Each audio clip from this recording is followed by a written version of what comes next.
గ్రాముల బంగారాన్ని విడిపించి ఆ రోజు ఆన్లైన్ రేటుకే మేము కొంటాం. Sharma gold company. నమస్తే ప్రదీప్ జోషి గారు. శ్రీమాత్రే నమః. ఇప్పటివరకు చాలా ఎపిసోడ్స్ నేను మీతో ట్రావెల్ అయ్యాను. చాలా సందర్భాల్లో నెగిటివ్ ఆర్ పాజిటివ్ తెలుసుకోవాలి, ఒక పని చేసే ముందు మా జాతకరీత్యా ఇది ఉందా లేదా అని అడుగుతూ ఉంటుంటారు. ఏ విధంగా కన్ఫర్మేషన్ చేసుకోవాలి? ఒక వ్యాపారం కావచ్చు, లేదంటే ఒక సందర్భానికి సంబంధించి వాళ్ళకి సంబంధించిన ఇంటి విషయాలు కావచ్చు, రహస్య విద్యలు ఏమైనా ఉంటాయా? దేని ద్వారా అవుతుంది లేదన్న విషయాలు కన్ఫర్మేషన్ చేసుకునే ఉంది అంటారా? మన శాస్త్రాలు చెప్పబడింది అంటారా? శ్రీ గురుభ్యో నమః. శ్రీమాత్రే నమః. మన జీవితంలో చాలా ప్రధానమైనటువంటిది ఏంటంటే, మనం ఒక్కొక్క సందర్భంలో మన జీవితము ఉన్నత స్థాయికి వెళ్ళడానికి కానీ అధస్థాయికి పడిపోవడానికి కానీ రెండు ఉంటాయి. ఒకటి ఎస్ ఆర్ నో. అంటే ఎస్ చెప్పాలా, నో చెప్పాలా. ఈ ఎస్ చెప్పడం వల్ల మనకి లాభం కలుగుతుందా, నష్టం కలుగుతుందా మనకు తెలియదు. నో చెప్పడం వల్ల లాభమా నష్టమా మనకు తెలియదు. సో నెగిటివ్కి మనం ఎప్పుడైనా ఎస్ చెప్పామా జీవితం అక్కడ ఇరకపోతుంది, ఇంకెంత అయిపోయినట్టే. ఇంకా సింపుల్. ఏదోని పెళ్లి చేసుకున్నారు అనుకోండి ఎస్ చెప్పి, ఇంకా జీవితాంతం ఇంకా అయిపోయాయి. పెళ్ళి అంటే లాక్ అయిపోవడం ఇంకా. సో నో ఏంటి అనివే అనమాట పెళ్ళి అనేది. సో పోయారంటే మళ్ళీ మళ్ళీ వెనక్కి రావాలంటే ఎంతో సఫరింగ్ చేసుకొని రావాలి. మ్యారేజ్ అట్లాగే కొన్ని రకాలైన వ్యాపారాలు, ప్రతిదానికి ఎస్ ఆర్ నో. అలాగే రిలేషన్షిప్స్లో కూడా పట్టుకోవాలా, వదలాలా. ఏ రిలేషన్షిప్ అయినా, ఏ వ్యాపారం అయినా చాలామంది కన్ఫ్యూజన్ ఉంటారు. అలాగే కొన్ని కోర్టు కేసులు, కొన్ని గొడవలు ఉంటాయి. ఈ గొడవను కంటిన్యూ చేయాలా, లేకపోతే కాంప్రమైజ్? ఆస్తి వివాదాలే చూస్తాం కదా సార్ మనం. అన్నదమ్ముల మధ్యన కొట్లాటలు కానీ వేరే ఏమైనా సరే. సో ఇక్కడ కంటిన్యూ చేయాలా, వదలాలా, పట్టుకోవాలా, వదలాలా, ఎస్ చెప్పాలా, నో చెప్పాలా, పట్టుకోవాలా, వదలాలా. ఇది చాలా ఇంపార్టెంట్ అందరి జీవితంలో కూడా. దీనికి కరెక్ట్గా ఆన్సర్ ఇవ్వాలి అని అంటే ఎవరు ఇవ్వలేరు. ఎవరన్నా ఇస్తే వాళ్ళ అనుభవాలతోటి ఇస్తారే తప్ప ఎస్ ఇది పక్క, నేను చెప్పింది జరుగుతుంది, నేను గ్యారంటీ ఇస్తున్నాను అని చెప్పేవాళ్ళు అరుదు, దొరకరు. అలా చెప్పే వాళ్ళ కోసమని జనాలు ఎత్తుకుతారు. అలా తెలుసుకోవాలి అని అంటే దానికి ఒకటే ఆస్కారం జ్యోతిష్ శాస్త్రం. జ్యోతిష్ శాస్త్ర పండితులకు కూడా కొన్ని చోట్ల కన్ఫ్యూషన్స్ వస్తాయి.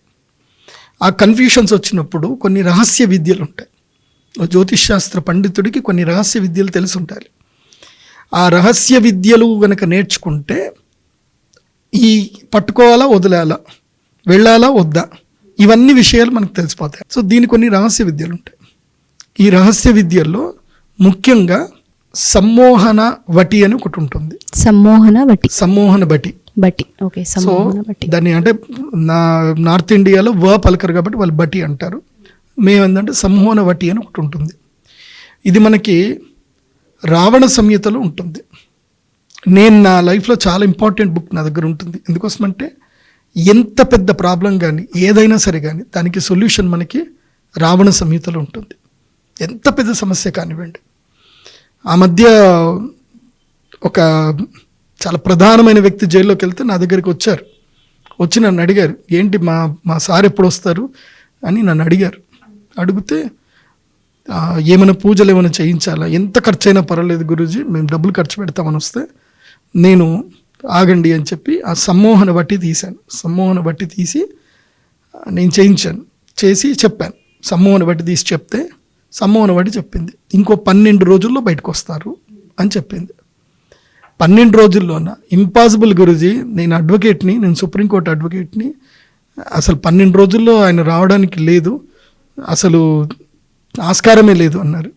మీ ఇష్టం, 12 రోజులు వస్తుంది అంటే మీరు ఏదైనా పూజలు చేపిస్తారంటే నేను చెప్పాను, పూజలు ఏమి అక్కర్లేదండి, సమ్మోహన బట్టి చెప్పేసింది 12 రోజుల్లో వస్తారని చెప్పింది, మీరు అనవసరంగా డబ్బులు ఖర్చు పెట్టుకోకండి. అంటే వాళ్ళు రెడీ ఉన్నారు కూడా, పే చేయడానికి, చేయించుకోవడానికి, రూపాయలైనా ఖర్చు పెట్టడానికి వాళ్ళు రెడీ ఉన్నారు. కాకపోతే నాకు అది చెప్పింది ఎందుకోసమంటే, నా జీవితంలో ఒకసారి ఏం జరిగిందంటే 2014లో నేను ఒక రాజకీయ నాయకుడి కోసమని పూజ చేయించిన తర్వాత ఆ రాజకీయ నాయకుడు నాకు ఇచ్చింది జస్ట్ 2,50,000 మాత్రం ఇచ్చాడు. ఏం డబ్బులు ఏం రాదు, కానీ అది రక్తపు సొమ్ము. అది ఆ రక్తంతో తడిచిన సొమ్ము నేను ముట్టినందుకు నేను చాలా ఇబ్బంది పడ్డాను. 2014, 15, 16, 17 వరకు ఇబ్బంది పడ్డా. సో రక్తపు సొమ్మును ఎప్పుడు ముట్టకూడదు. నాకు అది అర్థమైపోయింది. ఎందుకోసమంటే కొంతమందిని ఇబ్బంది పెట్టి బాధ పెట్టి సంపాదించిన డబ్బు ముట్టకూడదు. నాకు అప్పుడు అనుభవపూర్వకంగా తెలిసిన తర్వాత ఇప్పుడు ఈయన కూడా రాజకీయ నాయకుడే. సో ఈయన దగ్గర నుంచి మన డబ్బులు తీసుకోవడానికి లేదు, తీసుకుంటే అది రక్తపు సొమ్ము అవుతుంది. ఆ రక్తం సొమ్ము నన్ను ఇబ్బంది పెట్టేస్తుంది. నేను చెప్పా, సార్ నేను మీరు ₹1,00,00,000 కదా, మీరు 10 కోట్లు ఇమ్మని ఇస్తారు నాకు తెలుసు, కాకపోతే నాకు ₹1 వద్దు. నాకు ఆయన మంచి వ్యక్తి కాబట్టి, మీరు బయట రావాలనుకున్నారు కాబట్టి నేను సమ్మోహిని తీస్తాను, దానికి మాత్రం నేను ఫీజు తీసుకుంటాను, జస్ట్ ₹1,00,000 తీసుకుంటాను, అది కూడా మా అమ్మవారి గుడికి డొనేషన్ రూపంలో తీసుకుంటా, అదైతే నేను ముట్టను అని చెప్పాను. సరే అని చెప్పేసి వచ్చారు. వచ్చిన తర్వాత అంటే ఆ రాజకీయ నాయకుడికి ఎవరైతే ప్రధానమైన వ్యక్తి ఉన్నారో ఆయనకు సంబంధించిన ఒక మెయిన్ అసిస్టెంట్ పిఎన్, ఆయన ఎమ్మెల్సీ కూడా అప్పట్లో, అట్లాగే వేరే ఎంపీ కూడా అడిగాడు అనమాట. అడుగుతేనే నేను చెప్పాను, చెప్తే బయటకు వస్తారంటే 12 రోజులు ఆయన బయటకు వచ్చేసాడు. అది సమ్మోహిని విద్య ఒకటి ఉంటుంది. అట్లాగే ఇంకొక ఆయనను కూడా నాకు తెలిసిన వ్యక్తే, వాళ్ళ అన్నయ్య సూసైడ్ చేసుకున్నాడు. ఎందుకు సూసైడ్ చేసుకున్నాడో తెలీదు. మంచి కుటుంబము, పిల్లలు ఉన్నారు, డబ్బులు ఉన్నాయి, అప్పులు లేవు, ఏమీ లేదు, సూపర్ ఫ్యామిలీ, సంవత్సరానికి మంచిగా 5 కోట్ల ఇన్కమ్ ఉంది, మంచి ఫ్యామిలీ. ఏం జరిగిందో తెలీదు, సూసైడ్ చేసుకున్నాడు వాళ్ళ బ్రదర్. సూసైడ్ చేసుకోవడం అంటే హ్యాంగ్ చేసుకున్నాడు. పిల్లల కిటికీల నుంచి చూసి డాడీ హ్యాంగ్ చేసుకున్నాడు గట్టిగా అరుస్తే అందరు వచ్చి డోర్ బలకొడితే అప్పటికి అన్కాన్షియస్కి వెళ్ళిపోయిన తర్వాత తీసుకొచ్చి హాస్పిటల్ అడ్మిట్ చేశారు. డాక్టర్లు కూడా మీరు దేవుణ్ణి తలుచుకోండి, మేమైతే వెంటిలేటర్ మీద పెట్టేసాము, మీరు ఎవరికైనా ఫోన్లు చేసుకోవాలంటే చేసుకోండి అని చెప్పేశారు. నాకు ఫోన్ చేశాడు అప్పుడు. వాడికి మా అమ్మవారి గుడికి మాకు దాదాపు 18 lakhs డొనేషన్ చేశాడు ఆ అబ్బాయి. వాళ్ళకి మంచి ఇండస్ట్రీ ఉంది కాబట్టి డొనేషన్ చేశాడు.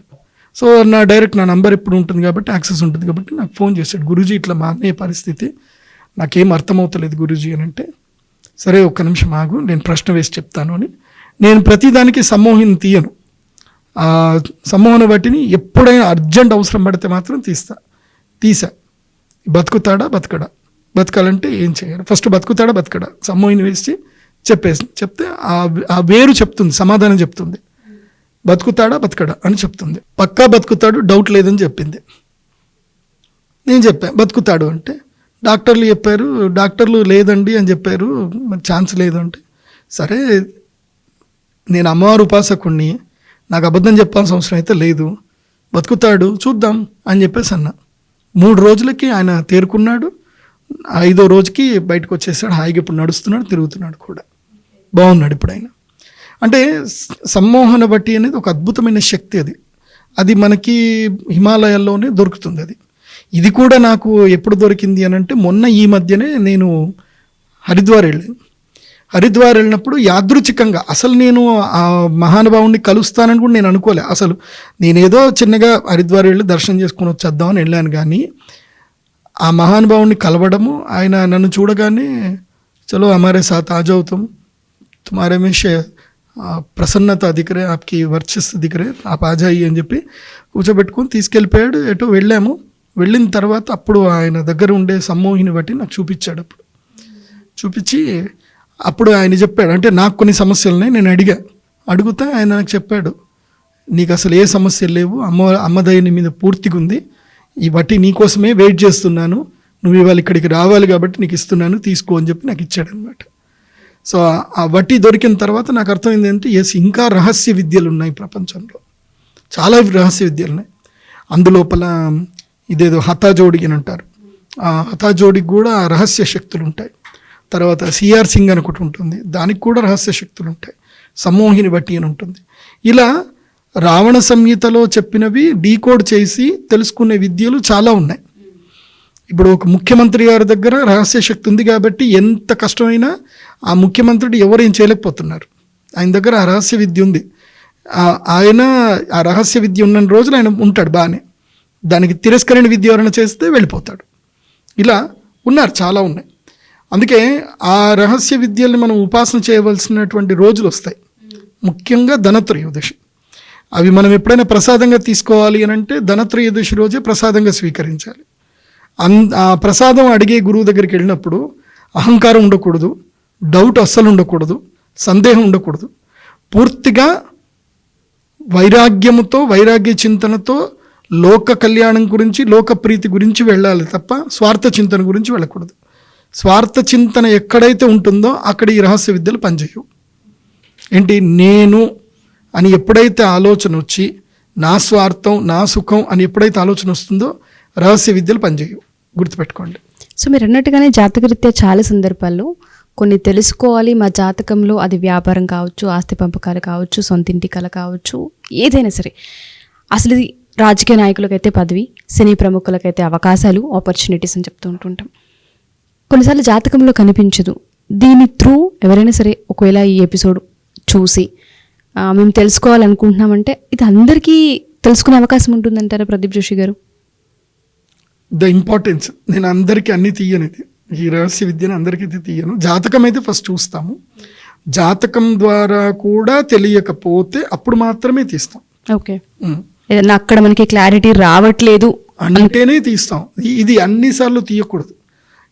ఇంకోటి ఏంటంటే ఈ రహస్య విద్యలో ఒక మైనస్ పాయింట్ కూడా ఉంది. మనము ఎంత రహస్య విద్యల నుంచి మనం శక్తిని అంత స్వీకరిస్తూ ఉంటే అంత సాధకుడి యొక్క ఆయుష్ను తీసుకుంటూ ఉంటుంది. ఒకసారి ప్రశ్న వేస్తే సాధకుడి యొక్క ఆయుష్లో నుంచి ఒక రోజు వెళ్ళిపోతుంది. సో అక్కడ ఎన్ని నిమిషాలు మనం ఆ రహస్య విద్య వేస్తే అన్ని రోజుల ఆయుష్ తీరిపోతూ ఉంటుంది. అవి ఉంటాయి, దేని దానికి క్యాలిక్యులేషన్ ఉంటుంది, ఊరికే తీయకూడదు. ఒక రకంగా ఇది చాలా పవర్ఫుల్ అనిపిస్తుంది. అండ్ లైఫ్ కదా, జీవితం. అందుకే మీరు చూడండి, ఎవరైనా గొప్ప గొప్ప మహానుభావులు, ఇలాంటి రహస్య విద్యలు చేసిన మహానుభావులు ఎవరు కూడా ఎక్కువ రోజులు బతకరు. వాళ్ళ నేచర్లో కొన్ని రోజులు మాత్రమే ఉంటారు. అవి జరుగుతాయిలేండి. దానికి ప్రతి దానికి ఇప్పుడు సూర్యుడి వెలుగు ఉంది, వెలుగు ఎంత ఉందో నీడ కూడా అంతే ఉంటుంది. సో ఒక దాంట్లో శక్తి ఉంది అని అంటే దాని వెనుక కూడా ఒక శక్తిని హరింపజేసేది కూడా ఖచ్చితంగా ఉంటుంది. బట్ రహస్య విద్య అనేది ఇప్పటికీ ఉన్నాయి. నిజంగా చెప్పాలంటే ఒక మనిషి తన జీవిత కాలంలో 18 ఏళ్ళు దాటిన తర్వాత 18 నుంచి 21 ఏళ్ళు, ఈ 3 ఏళ్ళు హిమాలయాలకు వెళ్ళో లేదంటే యోగ విద్య నేర్చుకోనో సాధన చేయవలసిన టైం ఈ 3 ఏళ్ళు. ఆ 3 ఏళ్ళు పూర్తిగా ప్రకృతితో మమేకమైపోయి డబ్బు మీద ఆశ లేకుండా సాధన వైపు, లక్ష్మీ సాధన కానీ, కాళీ సాధన కానీ, సరస్వతీ సాధన కానీ, మాతంగి కానీ, ఏదైనా సరే ఒక హఠయోగము నేర్చుకుంటూ ఏదైనా సాధన చేయాలి. ఒక 3 ఏళ్ళు సాధన చేసిన తర్వాత అతని జీవితంలో అతనికి ఇంకా ఏ గురువు, ఏ దైవము ఎవరూ అక్కర్లేదు. ఇంకా అతడు ఎవరి దగ్గరికి వెళ్ళి కాలు మొక్కి నాకు ఇది కావాలి అని అడగాల్సిన అవసరం లేదు. ఇంకా మా జీవితంలో జరిగింది. నా జీవితంలో మా నాన్నగారు ఆ 3 ఏళ్ళు నాకు సాధన చేయించారు. 3 ఏళ్ళు నాకు మా నాన్నగారు సాధన చేయించారు కాబట్టి ఇంకా నేను ఎవరిని అడగాల్సిన అవసరం ఏం లేదు. నాకు ఏ సమస్య వచ్చినా అమ్మ చూసుకుంటుంది. We have a direct connection with goddess Lalitadevi అమ్మవారు. సో మాకు ఇది జరగాలమ్మా అని వెళ్తే జరిగిపోతుంది. అంటే క్లారిటీ ఉండాలి. ఒకటి క్లారిటీ ఉండాలి, రెండవది స్వార్థం ఉండకూడదు. స్వార్థం ఎక్కడైతే ఉంటుందో అక్కడ దైవం పనిచేయదు, గుర్తుపెట్టుకోండి. స్వ అర్థం అంటే నువ్వు ఒక్కడివి అవుతావు. నేచర్ ఏం చేస్తుందంటే నీ ఒక్కడికి ఏం కావాలి, ఇంత తినడానికి అన్నం, ఇంత పడుకోవడానికి ఒక రూమ్ సరిపోతుంది అంటుంది నేచర్. అదే నువ్వు వ్యక్తిగా ఆలోచిస్తే నీకు ఇంతే దొరుకుతుంది.